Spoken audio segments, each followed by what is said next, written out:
ವೀಕ್ಷಕರೇ, ಶಿಕ್ಷಣ ಪೇಪಾಸುಗಳೇ, ಜ್ಞಾನಾಸಕ್ತರೇ, ಸ್ಪರ್ಧಾಕಾಂಕ್ಷಿಗಳೇ, ನಿನ್ನೆದನ್ನು ನಾನು ಪಂಚವಾರ್ಷ ಯೋಜನೆಗಳ 2ನೇ ಸಂಚಿಕೆ ಈ ನಿಮ್ಮ ಉತ್ತಮ ಪ್ರತಿಕ್ರಿಯೆ ಬಂದಿದೆ.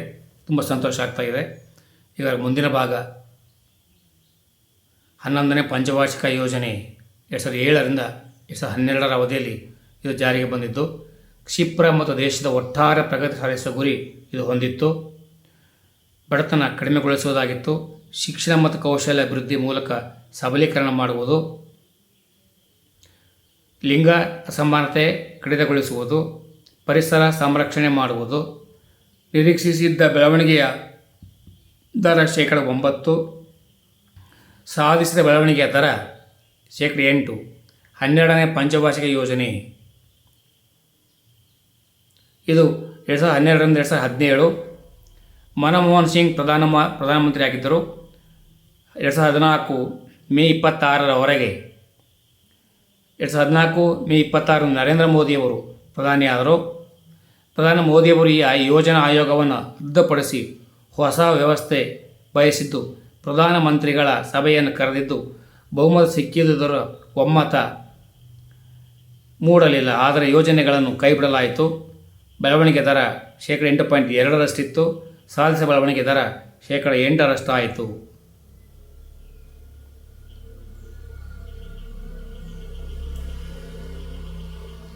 ಈಗ ಮೊದಲನೇ ಪಂಚವಾರ್ಷಿಕ ಯೋಜನೆ 1951-56. ಈ ಯೋಜನೆಯ ಮುಖ್ಯ ಉದ್ದೇಶ ಕೃಷಿ ಉತ್ಪನ್ನ ಅಭಿವೃದ್ಧಿಪಡಿಸುವುದಾಗಿದೆ. ಈ ಯೋಜನೆಯನ್ನು ಹೆರಾಲ್ಡ್ ಡೋಂಬರ್ ಮಾದರಿಯ ಯೋಜನೆ ಎಂದು ಕರೆಯುತ್ತೇವೆ. GDP ಗುರಿ 2.1% ಸಾಧಿಸಿದ 3.6%. 1951ರಲ್ಲಿ NSSO ಸ್ಥಾಪಿಸಿತು. ರಾಷ್ಟ್ರೀಯ ಸಮೀಕ್ಷೆ ಮೊದಲ ಸಂಸ್ಥೆ ಇದಾಗಿತ್ತು. 1951ರಲ್ಲಿ CSO ಕೇಂದ್ರೀಯ ಸಾಂಖ್ಯಿಕ ಸಂಸ್ಥೆ ರಾಷ್ಟ್ರೀಯ ವರಮಾನವನ್ನು ಮಾಪನ ಮಾಡುವ ಸಂಸ್ಥೆ. ನಿರ್ದೇಶಕರು DP ಸಿಂಗ್, ಧೀರೇಂದ್ರ ಗೋಪಾಲ್ ಸಿಂಗ್ ಇದರಲ್ಲಿ ಸದಸ್ಯರಿದ್ದರು. 1948ರಲ್ಲಿ ನೇಮಕವಾದ S. ರಾಧಾಕೃಷ್ಣನ್ ಸಮಿತಿಯು ಶಿಫಾರಸಿನ ಮೇರೆಗೆ UGC ಸ್ಥಾಪನೆ 1956. 1952ರಲ್ಲಿ SFC ರಾಜ್ಯ ಹಣಕಾಸು ಆಯೋಗ ಸ್ಥಾಪನೆಯಾಯಿತು. 1955ರಲ್ಲಿ ICICI ಸ್ಥಾಪನೆಯಾಯಿತು. Industrial credit investment corporation of India ಅಂಥೇಳಿ. 1952ರಲ್ಲಿ ಪ್ರಪಂಚದಲ್ಲಿ ಮೊದಲ ಬಾರಿಗೆ ಭಾರತವು ಕುಟುಂಬ ಯೋಜನೆಯನ್ನು ಜಾರಿಗೊಳಿಸಿತು. 1952ರಲ್ಲಿ ಸಮುದಾಯ ಅಭಿವೃದ್ಧಿ ಯೋಜನೆ CDP. 1953ರಲ್ಲಿ ರಾಷ್ಟ್ರೀಯ ವಿಸ್ತರಣಾ ಯೋಜನೆ NSP. ಮೇಲಿನ ಎರಡೂ ಯೋಜನೆಗಳನ್ನು ಪರಾಮರ್ಶಿಸಲು 1957ರಲ್ಲಿ ಬಲವಂತರಾಯ್ ಮೆಹ್ತಾ ಸಮಿತಿಯನ್ನು ರಚಿಸಲಾಯಿತು. ಈ ಸಮಿತಿಯು 3 ಹಂತದ ಪಂಚಾಯತ್ ರಾಜ್ ವ್ಯವಸ್ಥೆಗೆ ಶಿಫಾರಸು ಮಾಡಿತು. ಈ ಸಮಿತಿ ಶಿಫಾರಸಿನ ಮೇರೆಗೆ 1959ರ ಅಕ್ಟೋಬರ್ 2ರಂದು ದೇಶದ ಮೊದಲ ಪಂಚಾಯತ್ ರಾಜ್ ವ್ಯವಸ್ಥೆಯನ್ನು ರಾಜಸ್ಥಾನದ ನಾಗೌರ್ ಎಂಬ ಪ್ರದೇಶದಲ್ಲಿ ಜಾರಿಗೊಳಿಸಲಾಯಿತು. ಅಂದಿನ ಪ್ರಧಾನಮಂತ್ರಿ ನೆಹರೂರವರು ಅದನ್ನು ಉದ್ಘಾಟಿಸುತ್ತಾರೆ. ಭಾರತದಲ್ಲಿ ಮೊದಲ ಪಂಚಾಯತ್ ರಾಜ್ ಅಳವಡಿಸಿದ ರಾಜ್ಯ ರಾಜಸ್ಥಾನದ, 2ನೇ ರಾಜ್ಯ ಆಂಧ್ರ ಪ್ರದೇಶ ಆಗಿರುತ್ತದೆ.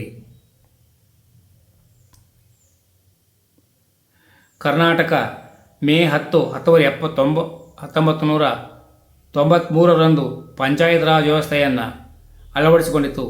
ಏಪ್ರಿಲ್ 24ರಲ್ಲಿ ರಾಷ್ಟ್ರೀಯ ಪಂಚಾಯತ್ ರಾಜ್ ದಿನವನ್ನಾಗಿ ಆಚರಣೆ ಮಾಡಿಕೊಳ್ತಾ ಬರ್ತಿದ್ದೇವೆ.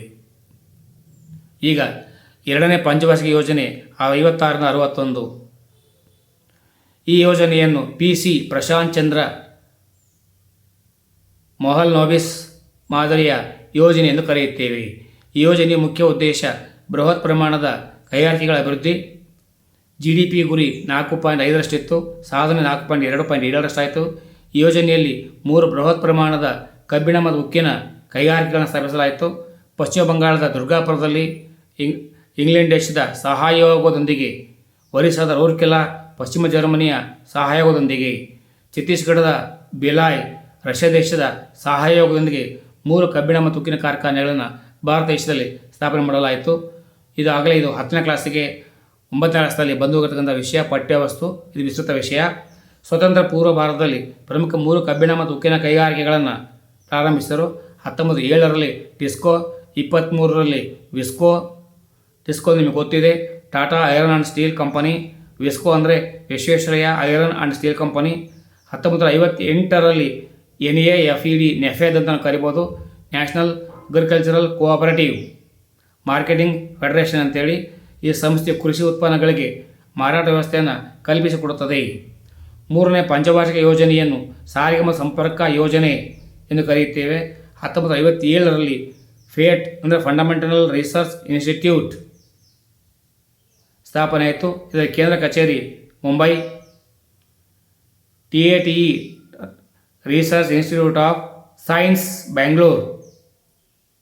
1957ರಲ್ಲಿ ರಾಷ್ಟ್ರೀಯ ಅಣುಶಕ್ತಿ ಆಯೋಗವನ್ನು ರಚಿಸಲಾಯಿತು.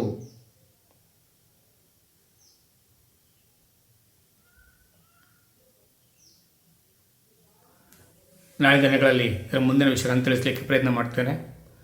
ಸರ್ವರಿಗೂ ಉಪಯೋಗ ಆಗಲಿ. ಸರ್ವೇ ಜನರು ಸುಖಿನೋ ಭವಂತು.